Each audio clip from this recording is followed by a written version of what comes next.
¿Qué pasa cuando la historia que contamos, la historia que traemos a cuestas, no es nuestra propia historia? Es la historia de alguien más, eventualmente, o en todo caso es la historia de alguien que ni siquiera existe. Miren, la política de estos días, en estas campañas que se están llevando a cabo, hay muchos elementos para analizar y para compartir. Y también hay muchas historias, y muchas de ellas hablan de algunas situaciones que no existieron jamás. El gobierno viene de reaccionar, de acusar recibo de un resultado electoral sumamente adverso, sobre todo en las primarias abiertas, simultáneas y obligatorias, y ha reaccionado de distinta manera. Por un lado, dice, ahora los escuchamos, ahora los entendemos, ahora podemos ofrecerles una respuesta, pero acto seguido es el propio gobierno el que nos promete de una forma totalmente grandilocuente cosas que sabemos que no van a conseguir.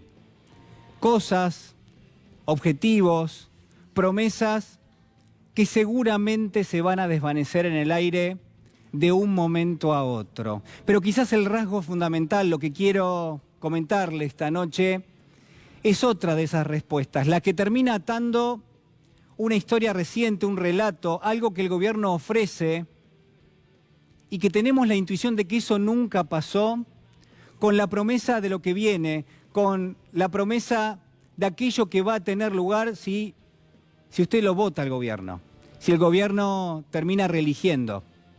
Y lo ha hecho el presidente incluso en el día de hoy, incluso hace apenas algunas horas, cuando promete que el alivio está ahí cerca nomás, está llegando a fin de mes, que los argentinos ahora sí vamos a lograr aquello que de alguna manera nos proponíamos y que en todo caso él va a ser un factor fundamental. El gobierno, el propio gobierno va a ser quien nos va a conseguir llegar hasta ese punto. La realidad se contradice totalmente con esa situación. Tenemos un gobierno que hace todo tipo de piruetas, que prácticamente se ha vuelto una figura elástica, donde el propio presidente de la Nación ha encarado una campaña de origen mesiánico, prácticamente con una connotación evangelista, con los latiguillos y los mantras y las metáforas propias de este gobierno, que son lanzadas hacia adelante de una forma totalmente impune, porque lo que hay en definitiva, cuando uno promete algo que sabe que no va a cumplir, es impunidad porque sabe que no va a tener que responder por aquello que está comprometiendo. La realidad de la Argentina yo no se la tengo que comentar, usted la conoce porque usted camina a la calle, porque todos en nuestro trabajo, en nuestra casa, sabemos lo que está pasando en nuestra Argentina, porque las tarifas han subido enormemente, porque los salarios se han deprimido de una forma como prácticamente nunca antes ha sucedido en la Argentina, porque la vida material para los argentinos es cada vez más difícil y porque la pobreza, la indigencia y la desigualdad se han hecho presente y hoy campean a sus anchas. Si nos alejamos un poco, como hay que hacer cuando uno quiere analizar algo, quizás hay dos o tres cuestiones que merecen mención. Por supuesto que si uno ata con un hilo cada una de las distintas escenas que nos toca vivir en esta pelea por llegar a fin de mes, lo que vamos a darnos cuenta es que para aquellos que menos tienen, la vida es cada vez más difícil y para aquellos que más tienen la vida, quizás la vida tiene sorpresas, pero seguramente la vida hoy es más fácil. Que se ha radicalizado una enorme transferencia de riqueza de los bolsillos, del suyo, del mío, del que trabaja, del jubilado, del pensionado, del que tiene una asignación, que esos pesos que estaban en el bolsillo y que servían de poder adquisitivo hoy han viajado hacia otro lado, hacia grupos concentrados que terminan recibiendo esa transferencia de riqueza. Hay tanto para hablar sobre este tema, pero yo pensando en estas respuestas que ha dado el gobierno, pensando en la respuesta donde se compromete aquello que incluso no se puede cumplir, pero sobre todo en esta especie de correlato que hace el gobierno entre una historia, ofrece una historia de un gobierno que se supone que se preocupó por los sectores más vulnerables, ofrece una historia de un gobierno que estuvo los últimos 4 años y que quiso generar trabajo, generar dignidad, generar inclusión, generar menos desigualdad, generar menos pobreza. ¿A usted le suena que esto es lo que ha hecho este gobierno en los últimos 4 años? Pero ese es el relato, esa es la historia que se ofrece. Y no solo eso, se conecta esa historia con las promesas que vienen hacia adelante. Y todo esto a mí me hizo releer una historia muy polémica en su momento, que se llamó La última tentación de Cristo. Es una historia, es una novela que escribió en su momento el autor griego Nikos Kazantzakis, autor también de Zorba el griego, un eximio autor, maravilloso, que ha puesto la figura de Cristo en un lugar central. ¿Sabe qué dice La última tentación de Cristo? Mire, La última tentación de Cristo parte de una escena, la escena de Jesucristo en la cruz, la escena de un Jesucristo que pierde el último aliento prácticamente ahí, y lo estamos presenciando. Y es en ese momento que la historia que Nikos Kazantzakis cuenta, que llega un ángel guardián a Cristo, que lo ve a los ojos y que le dice, ya está, no vas a morirte, ya está, Dios quería ponerte a prueba y lo ha conseguido, pero a partir de ahora vos podés tener una existencia de un hombre común, vos podés hacer lo que quieras, te pusimos a prueba, pero a partir de ahora sos Jesús, un hombre común, un hombre que puede tener la vida que quiera. Y empieza un relato, empieza una novela, empieza una crónica de la vida de Jesús como un hombre común. Es un Jesús que es carpintero, que heredó su oficio de su padre, José. Es un Jesucristo que se enamora de María Magdalena, que se va a casar con ella, que van a buscar tener un hijo, María Magdalena se va a morir, y Jesucristo se va a volver a casar y va a tener hijos. Es un Jesucristo que va a tener de amigo a Juan el Bautista y también a Judas Iscariote. ¿Le suena? Bueno, Judas es amigo en esta historia de Jesús. Es un Jesús que como todo hombre tiene contradicciones, que como todo hombre pelea para que su familia esté bien, trabaja, no le gusta la injusticia, pero está muy lejos del Jesús Hijo de Dios, está muy lejos de Jesús el Mesías. Es un Jesús de carne y hueso, tiene dudas, tiene incertidumbre, tiene tristeza, tiene desesperanza. Y todo eso lo podemos ver en la historia.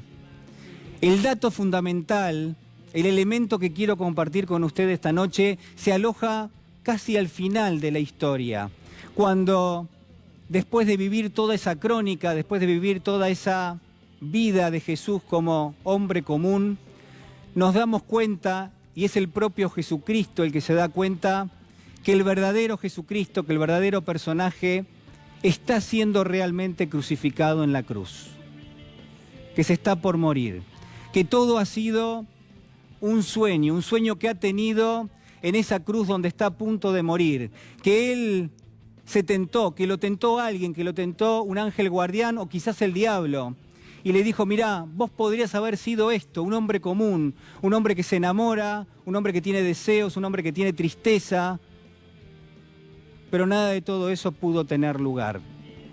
Lo que quiero mostrarle esta noche es que en esta historia, en la última tentación de Cristo, existen 2 historias paralelas.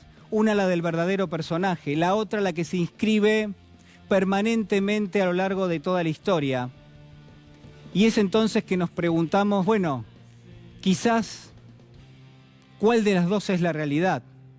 Pero sobre todo, el dato fundamental es que se establece un diálogo entre estas historias, que hay una dialéctica, que hay un diálogo, y que una de ellas, la historia ficcionada, nos sirve a nosotros para tomar una verdadera dimensión del sacrificio que hace ese personaje que está muriendo en la cruz.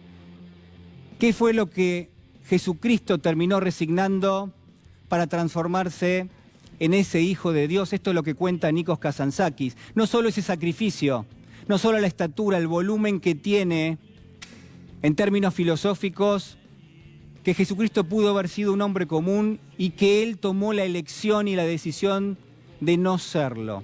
Lo que le quiero proponer es que así como pasa esto, esta dialéctica, en la última tentación de Cristo, de la misma manera el gobierno establece un diálogo entre una historia y un gobierno. La historia de un gobierno que se preocupó por los más vulnerables, la historia de un gobierno que directamente quiso generar trabajo, inclusión, menor desigualdad, menor pobreza e indigencia, que se preocupó por no afectar a aquellos que menos tienen. Y lo que nos damos cuenta es que esta historia que va en paralelo y que nos resulta totalmente inverosímil, esa historia nos sirve a nosotros para tomar el volumen de lo que el propio gobierno propone hacia adelante, para tratar de decidirnos sobre si le vamos a creer a este gobierno que dice que el alivio está a la vuelta de la esquina, cuando en realidad lo que está ofreciendo hoy, su propia lectura de lo que ha sido su propia gestión en el pasado, es totalmente inverosímil y falsa. Lo que quiero marcarles es que mientras Jesucristo ha tomado una elección, ha rechazado ser ese hombre común, ha rechazado esa tentación, la última tentación de Cristo, el gobierno en todo caso cede a la tentación de fraguar un relato, cede a la tentación de decir que se preocupó por quienes en realidad no se preocupó. En esta Argentina, donde hay mayor pobreza e indigencia, donde hay mayor desigualdad y donde hay menor inclusión, el inverosímil relato que baja desde el poder es directamente una mentira. Así estamos en la Argentina. Acompáñenme porque ya está con nosotros el señor Diego Reinhold. ¿Cómo te va, Diego? Buenas noches, Buenas ¿qué tal? noches. Gracias ¿Cómo por andás? invitarme. No, por Muy favor. bien. Muy ¿Todo bien. bien? Sí, todo bien. Bueno, todo bien. Bueno, venís del teatro. Sí, ¿Cómo estuvo? muy bien. Una obra interesante también. ¿Dónde estás? ¿Qué estás haciendo? Una ¿Dónde obra acá? que se- Pero te lo pregunto a vos. Estoy haciendo una obra que se llama No a la guita, es una comedia francesa que justamente habla de una persona que se gana muchísimo dinero, gana 862 millones en la lotería y decide por alguna especie de... ¿Es un arquitecto o no? Es un arquitecto, Es un arquitecto de poca monta. Sí, pero gana una fortuna. Gana una fortuna, lo que pasa es que reúne a su madre, a su mujer que acaba de tener un hijo y a su Sí. socio que soy yo, con el que peleamos con una empresa, una pyme que va bastante mal, y les dice que hace 2 meses ganó la lotería, pero que decidió no cobrarlo, que ya el billete está vencido, porque él siente que la plata transforma a las personas, las vuelve voraces, las vuelve locas y que él no quiere que nada de todo eso, de todo ese mundo Sí. que tiene tan normal como el de Jesús, en esa fantasía de ser persona, y eso realmente nos modifica y Nos cambia. nos cambia, todo eso que él quiere que no pase, Sí. pasa. ¿Armamos personajes, armamos fantasmas alrededor nuestro? ¿Nos rodeamos de situaciones que no obedecen a lo que nos pasa en la realidad? No, sí, y el poder es muy interesante lo que el paralelismo que haces con... Yo siempre vi en la historia del cristianismo y el poder político de la Iglesia Católica un paralelismo muy certero, muy cercano a lo que es el capitalismo y la democracia, porque desde lo que yo puedo entender, los esenios y el cristianismo políticamente vinieron a traer una nueva manera de entender el paradigma de lo que éramos los humanos, ¿no? Sí. Hasta ese momento el ser humano no era humano, no sentía humano, era un animal más. No tenía posibilidad de sentirse persona, individuo, derechos, no los podía tener. Era realmente un bichito más como todos los demás. Y el cristianismo le vino a decir, no, vos dejá la religión, dejá las creencias en esas cosas y vos sos el hijo de la luz, el hijo ¿no? Sos un ser, sos un fractal de todo eso, sos el que gobierna. Y eso no existía hasta ese momento, por lo menos no en esa cultura occidental, Claro. y menos en Roma. Y la movida política de Constantino, cuando esto realmente se volvió en una situación peligrosa para el poder romano 300 años después, porque había focos cristianos por todos lados, revolucionarios, Sí. ¿no? Que atentaban contra el poder romano y fue una movida política maravillosa la de, sí, muy inteligente la de Constantino, de convertirlo en Estado. Sí. ¿No? Y algo parecido, y así lo neutralizó. Digamos, el poder del cristianismo fue neutralizado por la Iglesia Católica. Entonces ellos te venden desde esas palabras tan luminosas de ese compendio maravilloso, de esa ciencia que es el cristianismo, te venden que lo están aplicando y en realidad lo están neutralizando. Y el capitalismo hace lo mismo con la democracia. Nos venden que vivimos en democracia y lo único que yo percibo es que estamos en un momento donde no solamente estamos en un momento donde el imperio está en decadencia absoluta, las democracias ya no funcionan. En todo caso son niveles de democracias en los que pueden acceder ciertos países y otros no. Distintas intensidades democráticas. Pero lo que gobiernan son las corporaciones, el pueblo tiene muy poca capacidad de decisión y yo lo digo de una manera casi poética, vivimos en una dictadura global que es la dictadura de la deuda, la dictadura del sistema SWIFT, del dólar. Y a eso estamos todos como sometidos, ¿no? Como los países sometidos. Y es muy patético como en estos países de Latinoamérica y en otros, ¿no? Pero una persona puede tomar decisiones como de tomar una deuda que implica que todos nosotros tenemos que quedar arrodillados durante años. Y eso está tomado por una persona eso no pasa por el Congreso, no hay ningún dispositivo que pueda contener o bancar eso, o apelar o discutirlo. No, es como. Bueno, los filtros en los que se maneja la democracia, entiendo y comparto con vos en que hay una especie de ropaje democrático donde para muchas personas el voto es el elemento fundamental, pero después, digamos, a veces se ha vaciado la democracia en un punto, pero digo, hay determinados resguardos que uno supone que están. Es decir, el presidente Macri está ahí en ese cargo porque lo han votado. Es decir, nadie puede dudar de eso. Sí, pero yo, por ejemplo, nací en el 73. Sí. Yo recuerdo muy pocas ocasiones en las que yo tuve la posibilidad de decidir a través de un referéndum o algo así, situaciones particulares. La del divorcio no pude porque era chico. No, pero entiendo de dónde vas, pero digo, para eso está el régimen democrático. Uno vota, elige sus representantes y después los representantes... necesita más representación del pueblo, necesita no representación, o sea, representación del pueblo, pero más participación directa. Tenemos que poder tomar decisiones como partícipes de una sociedad directamente, porque si no se hace muy extraño esto de yo cada 4 años recién puedo, o cada 2 años recién puedo votar a alguien que, bueno, espero que siga los lineamientos de algún partido político que yo... Se vuelve medio burocrático. Entiendo. No es justo. No, la sensación también... Podría hacerse tranquilamente, además, con el tecnicismo que tenemos hoy, ¿no? Quiero compartir esto, el elemento de la deuda, que gravita tanto a futuro, y uno dice, bueno, pero por un periodo de 3 años donde hubo una política de endeudamiento, ¿van a terminar pagando varias generaciones? Sí, y eso es sumamente injusto, y uno lo entiende así. Entonces la pregunta es, bueno, ¿quiénes fueron los responsables?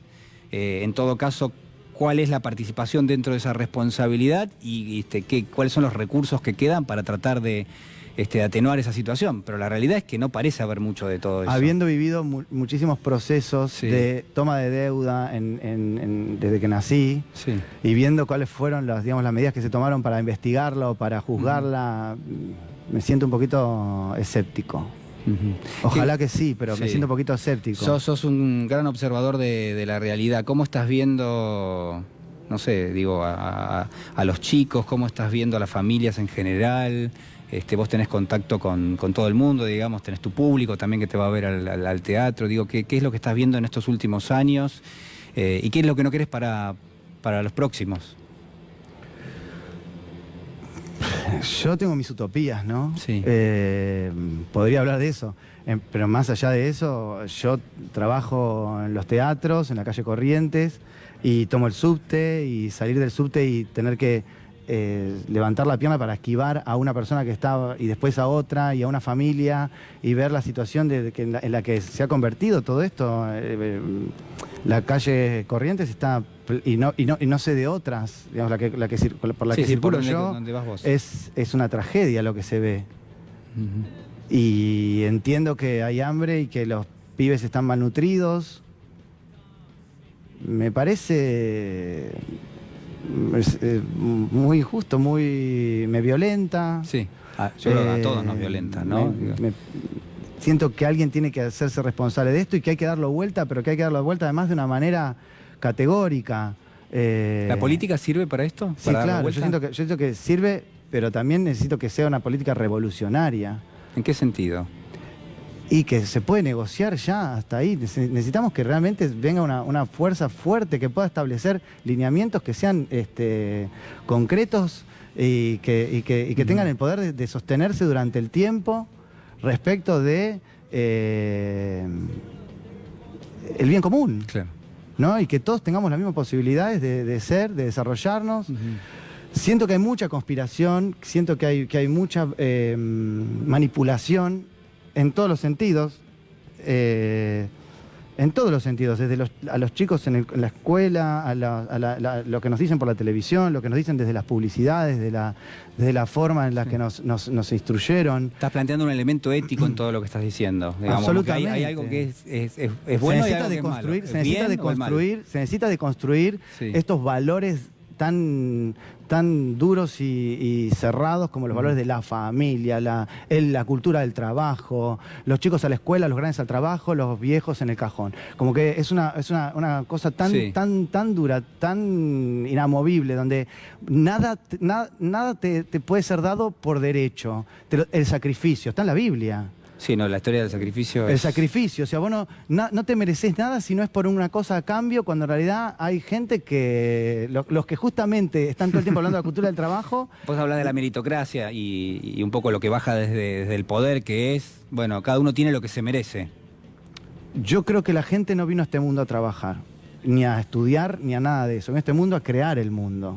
Es muy utópico lo que planteo, pero siento y que creo que lo vamos a ver, nosotros vamos hacia un mundo que se está tecnificando mucho, se está reseteando, las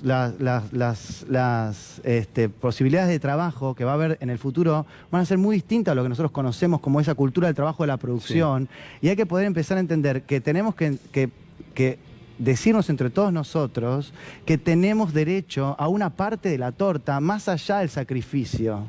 Porque lo van a hacer todo las máquinas, o por decirlo de alguna manera, los robots o como sea, y no podemos quedar afuera de esa torta, no podemos quedar afuera de esa repartición nueva que se va a hacer otra vez. No es a través del trabajo que vos te volvés, en estas circunstancias, a como están en nuestros países, sí, necesitamos generar trabajo, ¿no? Para poder reactivar. Pero no podemos seguir pensando en que la gente tiene que ser productiva o que el país se tiene que poner a producir otra vez. No solamente primero porque ese mensaje es utilizado por las élites para dominarnos, sino porque está claro que vamos hacia un problema ambiental zarpado, donde va a haber migraciones masivas, donde va a haber hambre por problemas ambientales. El sistema de producción de este capitalismo, donde vos trabajás, donde vos cultivás la tierra no para comer, sino para vender la comida, para hacer un negocio con eso, está llevando a que está todo lleno de agroquímicos, se ha contaminado todo, respiramos microplásticos, se está calentando el planeta, los efectos de lo que va a venir no tenemos idea, y está todas las chimeneas están tirando humo, ¿por qué? Porque sirve ser productivo, porque tenemos que crecer.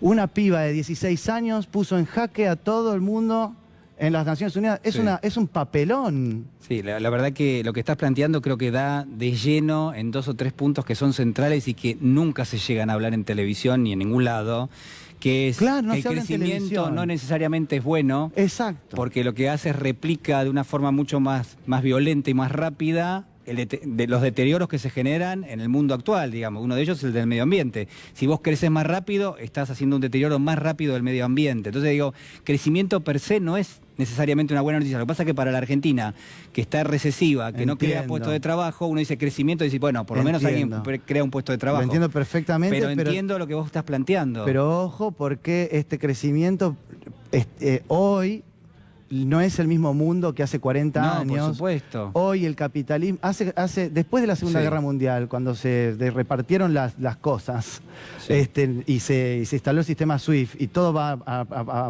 todo se intercambia con dólares, de alguna manera hubo unas décadas de gracia donde parecía que esa ilusión, esa utopía en donde el capitalismo parecía que lo decía todo, ¿no? Entonces vos podías mantener a tu mujer que no trabajaba y podías comprarte tu casa con tu trabajo y podías comprarte... Eso se saturó, ya no va a suceder más eso. Por más que aparezcan nuevas riquezas, ya la voracidad del mismo capitalismo saturado no va a dejar que eso baje para abajo. Entonces ya no sirve más. eso es la cultura del trabajo, y eso es lo que nos venden, que es mejor que vos estés trabajando en un call center a que vos estés peleando por lo que te corresponde, que es, por decirlo de alguna manera, una asignación universal. Claro. Básica, que se está discutiendo en un montón de países, aunque no con éxito todavía. No, por supuesto. ¿No? Pero me parece que tenemos que empoderar a la gente a decirles, sos un individuo, sos el que gobierna, te mereces una parte de la torta sin un sacrificio. Porque además dentro de poco no vas a necesitar ni hacer el sacrificio para tenerlo y tenés que prepararte para ese mundo, porque si no, se van a volver a quedar con una parte, con todo. Y otras veces vamos a quedar más excluidos todavía, que es evidente que es lo que está pasando, cada vez somos más los excluidos. La verdad que, digo, uno podría hablar largo y tendido sobre este tema. No quiero... Por supuesto que puedo estar equivocado y en el medio hay mucho para negociar. Hay mucho para negociar en el medio. Coincido bastante con lo que estás diciendo. Pero bueno, me subo arriba del obelisco para discutir, porque pareciera que si uno no dice ciertas cosas... Sí. Mirá, yo miro algunas cosas que me parecen muy, muy duras, ¿no? Lo que pasa con los chicos y la educación. Vos estás trabajando con una ONG que se llama Conceptos Sencillos. Sí, yo soy parte de una ONG que se llama Conceptos Sencillos, con la que hemos abierto un hogar hace 3 años y 4 meses, donde tenemos 14 chicos, una población de 14 chicos de 0 a 6 años y una planta de 27 empleados. Estamos conveniados, como todos los hogares de ciudad, con Dirección de Niñez del Gobierno de Ciudad de Buenos Aires.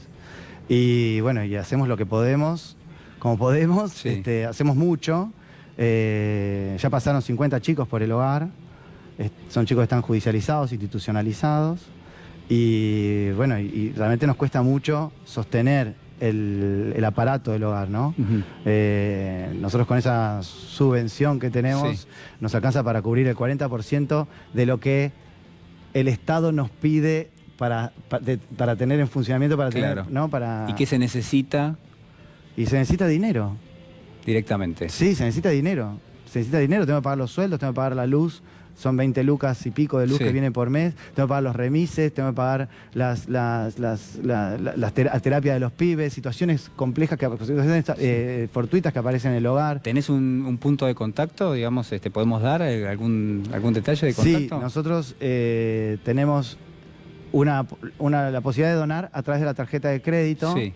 Desde nuestro sitio web, que es www.conceptosencillos.com.ar, nuestra ONG se llama Conceptos Sencillos, www.conceptosencillos.com.ar, ahí hay un botón de donar y a través del sitio de Mercado Pago Solidario, con ese botón vos tocás y en 3 pasos te lo debitas de la tarjeta de crédito, puedes donar lo que quieras. También en el sitio de internet, en nuestro perfil de internet, que es Conceptos Sencillos, también en de Facebook, perdón, en nuestro perfil de Facebook hay un botón de donar. Y hacemos un montón de acciones para poder llegar a ese financiamiento que todo el tiempo estamos, en vez de dedicarnos de lleno al trabajo de campo con los pibes, estamos tratando de financiarlo. Se hace difícil sostenerlo. Ahora vamos a hacer una rifa, así que vamos a donar un montón de electrodomésticos, así que los que quieran hacer una rifa, quieran participar de la rifa, nos mandan un privado a nuestra Instagram, que es @conceptosencillos, o a Facebook, a donde sea, se comunican con nosotros o conmigo, y bueno, ahí te vamos a decir cómo hacer para comprarla, a través del CBU y todo eso. Diego, muchísimas gracias. A ustedes. Muchísimas gracias. Compartimos el siguiente informe político y quédese que ya está el señor Edgardo Moca con nosotros. Y este Si Puedo que ahora viene es el que a ustedes los convoca. Es el que hoy quieren que yo les pregunte y ustedes me van a contestar todos juntos, si se puede. Y asumo más que nadie los errores que puedo haber cometido. De que la igualdad empieza a reinar en la Argentina. Nadie que nace en la pobreza en la Argentina hoy llega a la universidad. Porque solo uniendo fuerzas vamos a poder superar este presente. Yo creo que estamos viviendo un contexto espantoso y que el espanto une.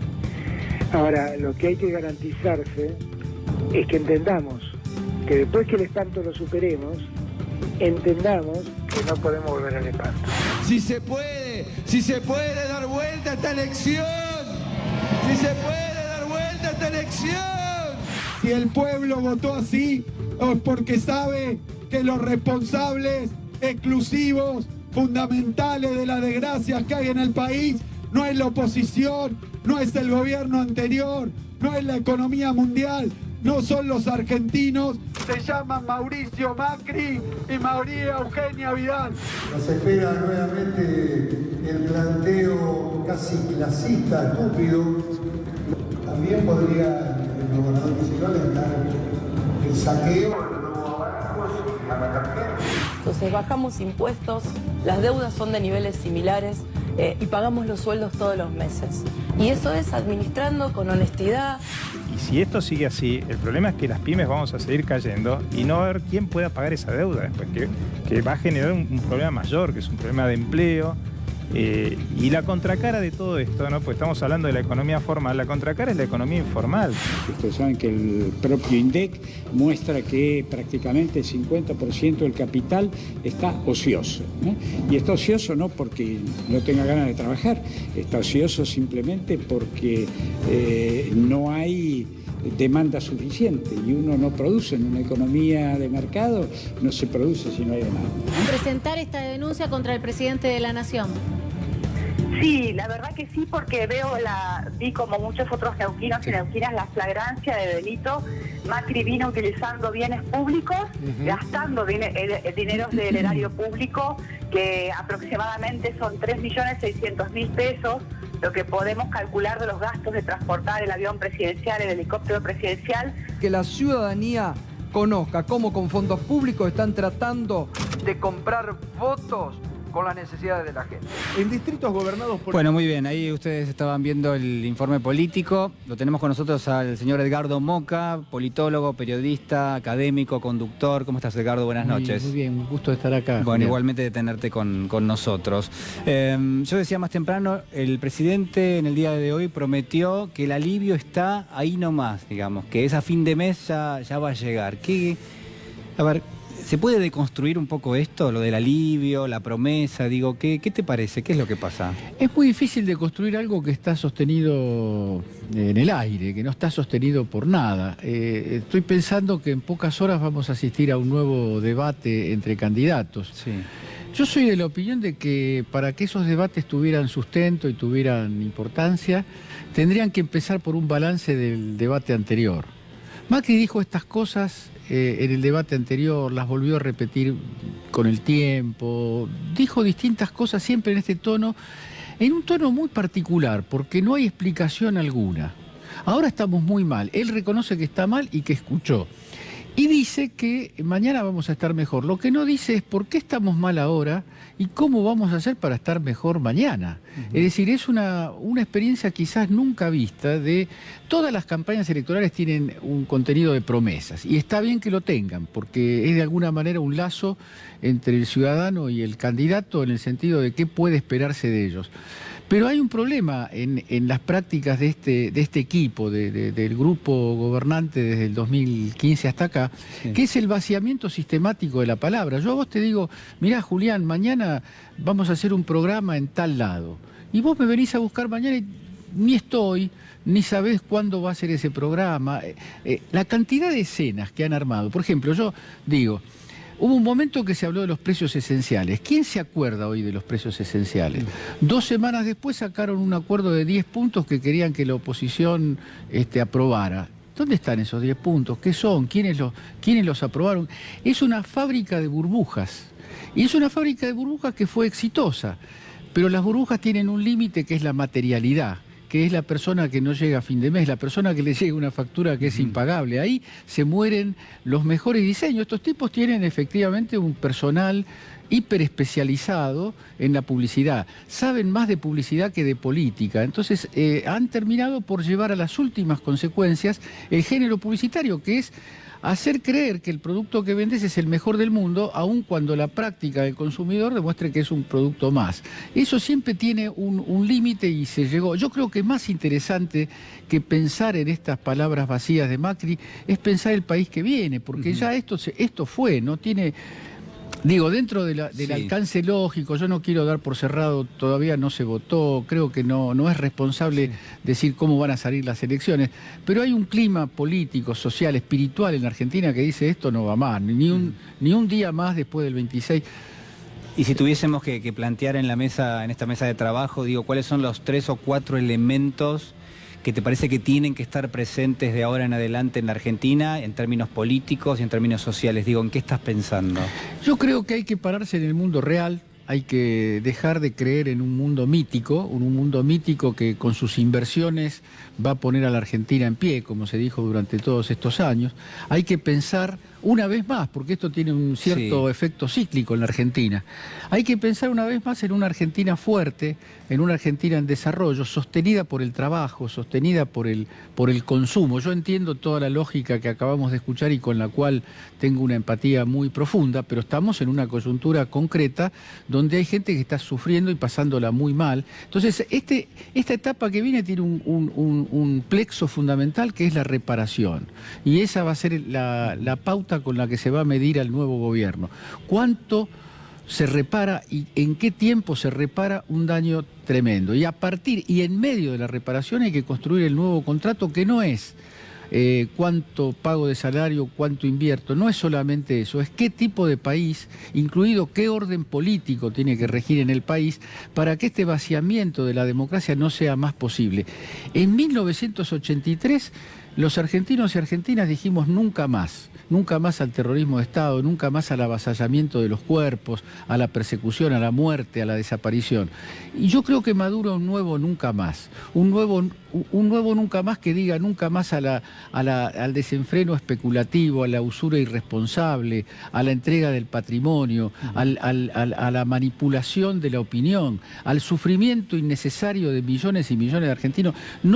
Tenemos que aprovechar esta excelente oportunidad, porque este gobierno, junto con el anterior, con los anteriores de los Kirchner, conformaron un ciclo y un contraciclo muy visible. No hace falta estudiar cuestiones muy antiguas. Se puede, por supuesto, abrevar en la historia del origen del peronismo y otras experiencias populares y nacionales.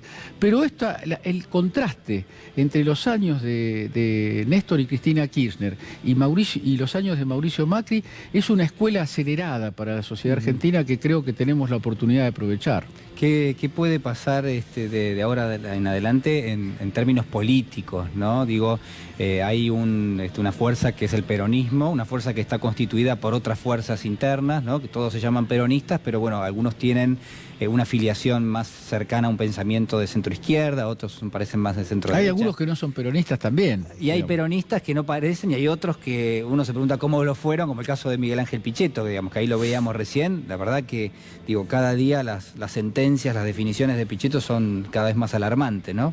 Pero digo, ¿cómo estás imaginando esa convivencia? He visto que has escrito algunas columnas sobre el kirchnerismo, el peronismo. Digo, ¿qué es lo que viene? Yo creo que hay dos líneas de desarrollo posibles, una muy venturosa y una muy penosa. La penosa es que se imponga el forcejeo por posiciones, la agitación de viejas querellas y de viejas diferencias, el aprovechamiento de los problemas que obviamente va a tener el gobierno para generar demandas inviables.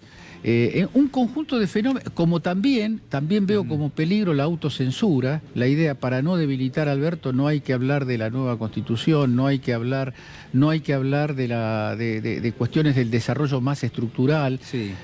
Yo creo que el forcejeo interno es la variante ominosa, peligrosa, y yo creo que hay una variante venturosa que es la apuesta a la victoria en común, que no es la victoria de un grupo, ni siquiera es la victoria del Frente de Todos, es la victoria del país como comunidad política, como comunidad histórica.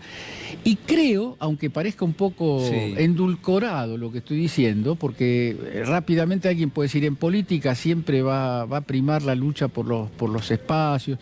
Yo creo que está bien que haya lucha por los espacios, pero digo que si la lucha por los espacios se hace a costa de un mal gobierno, donde se dilapide la oportunidad que tenemos todos, ahí entonces vamos a estar perjudicados todos. Creo que la conveniencia, incluso la conveniencia táctica, obligan a que unos y otros, los que vienen de la experiencia, los que se formaron en la adhesión a la experiencia de Cristina, particularmente de los últimos años, y los que se incorporan con esta apertura, compartan un espacio común de aspiraciones y un espacio común de experiencias. Ahora, sería interesante que no muera la posibilidad de ese debate interno, digo, es muy rico porque obviamente puede haber, y tendría que haber, de hecho, diversas posiciones sobre diversos temas. Digo, yo creo que no hay ninguna duda que hoy alguien por ahí más cercano a Cristina Fernández de Kirchner puede pensar de una manera y alguien más cercano a Alberto Fernández puede pensar de otra. Totalmente. Digo, ¿dónde se va a contener eso, digamos? Esa es una pregunta, si tuviera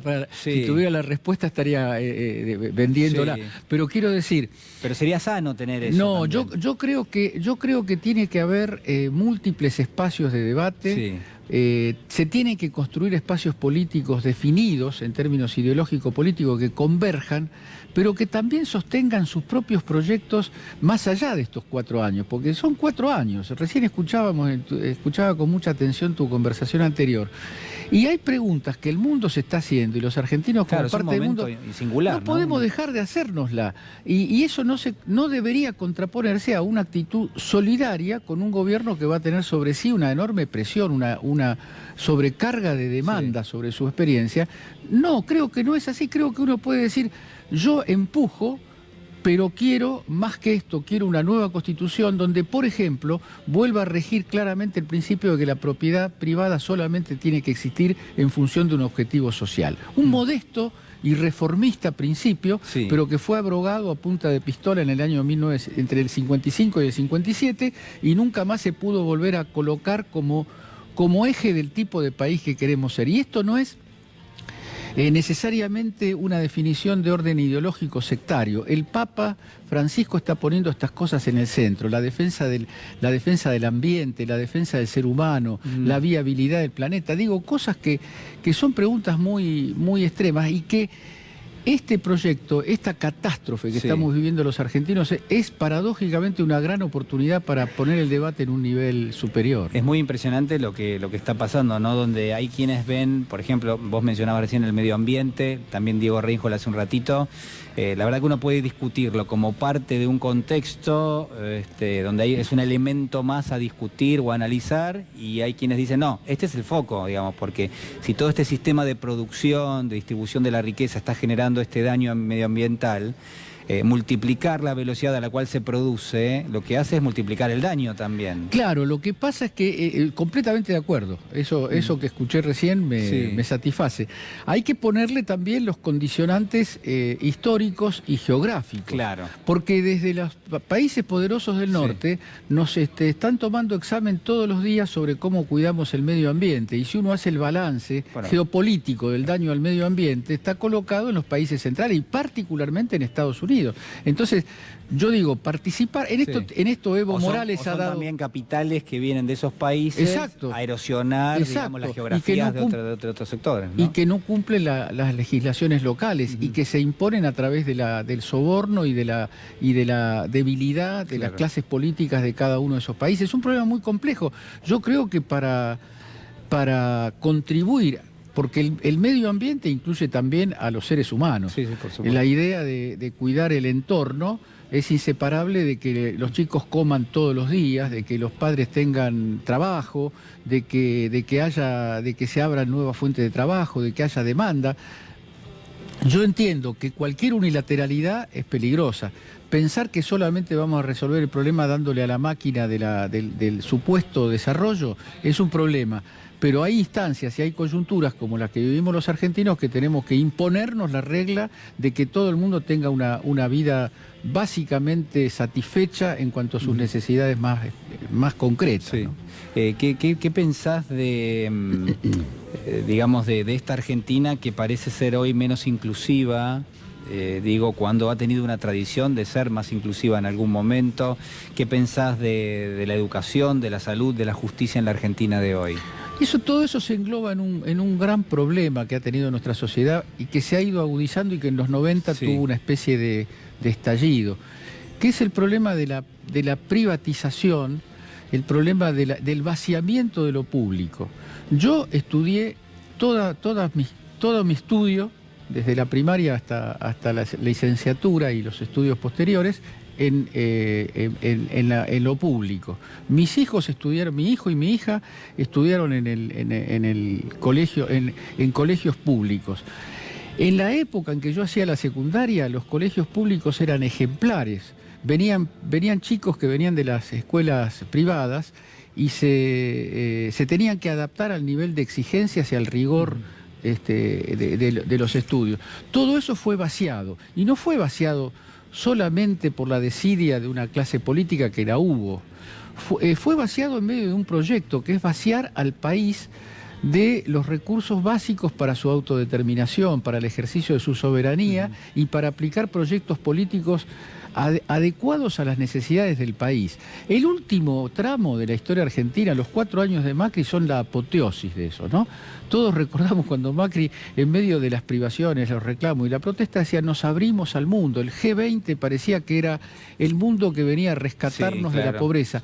Esa mentira ha sido probada como tal de una manera contundente y, por cierto, muy dolorosa. Entonces, nunca más ese verso, por favor. La Argentina va a resurgir desde el esfuerzo interno, por supuesto, aprovechando todas las oportunidades que da el mundo, sin ninguna cerrazón dogmática, pero ejerciendo el derecho a ser un país soberano, a ser una comunidad política que no tiene que rendirle cuentas a nadie. Lo del Fondo Monetario Internacional es el último lugar de la vergüenza. El Fondo Monetario explicándole al mundo que no tuvo más remedio que colaborar con Argentina. ¿Cómo estaría, dijo la nueva directora del Fondo Monetario, cómo estaría la Argentina si no hubiéramos intervenido? Yo como argentino siento una ofensa profunda. Yo no quiero que colaboren más con nosotros el Fondo Monetario. No veo la hora de que volvamos al hecho histórico que produjo Néstor Kirchner del desendeudamiento general y chau fondo. No tiene nada que hacer. Autonomía, ¿no? Se pierde mucha autonomía, y además está la evidencia de todo punto de vista de que los planes del Fondo Monetario prácticamente nunca se terminan de pagar si uno lo paga como ellos quieren, digamos. Si uno lo paga como uno quiere, probablemente puedas hacerlo, pero digo, en general lo único que hace es replicar la deuda, ampliarla y volverla impagable en algún momento, digamos. Es el tercer episodio. Sí. Yo quiero que el tercero sea el último, porque fui, por mi edad, participé, viví en la época del Fondo Monetario Internacional con la dictadura de Videla y Martínez de Oz, del Fondo Monetario Internacional con Menem, que después degeneró en la ruina de la Rúa, y el Fondo Monetario Internacional y Macri, que nos deja una situación que, comparada con cuando Macri dice que el país está mejor que en el 2015, yo digo, ahí en la frontera entre lo razonable y lo irracional se rompe, se quiebra un contrato de diálogo entre los argentinos. ¿En qué sentido puede estar mejor un país que perdió Producto Bruto, que duplicó la desocupación? Y podría estar hablando... No hay muchos ejes que uno pueda discutir que hoy están mejor que a fines del 2015. Creo que... La verdad es que no encuentro... Así, si me apuras, no encuentro ninguno. No, la verdad es que me es complicado, la verdad. Pero bueno, digo, uno se pregunta por eso, ¿no? Digo, ¿en qué instancia o en qué momento una figura como la del presidente de la Nación le propone a la ciudadanía elementos que bajo ninguna luz, de alguna manera, resultan ni siquiera para la discusión? Es decir, son, como yo decía recién, es una especie de mantra medio mesiánico donde uno repite algo, pero no hay nada detrás. Es el flautista de Hamelin, es una fantasía. La fantasía pertenece al discurso político. Uno no puede hablar, pienso yo, un político no puede hablar sobre realidades tangibles de las cuales pueda dar cuenta de modo inmediato y extremadamente racional. Tiene que convocar desafíos, tiene que hablar de cosas que todavía no existen porque hay que hacer que existan. Pero esto ha quebrado todos los rigores de un diálogo racional. Macri está creyendo que le está hablando a gente incapacitada para el orden del diálogo, para el orden de la palabra. Después de 4 años de explicar esta política, dice como diría el tango: si me perdonas, el tiempo nuestro otra vez vendrá. Pero como en el tango, la gente le dice mentira, mentira. Mentira, mentira. Ahí está. Gracias, Ricardo. Gracias a vos, Julián. Un gusto enorme.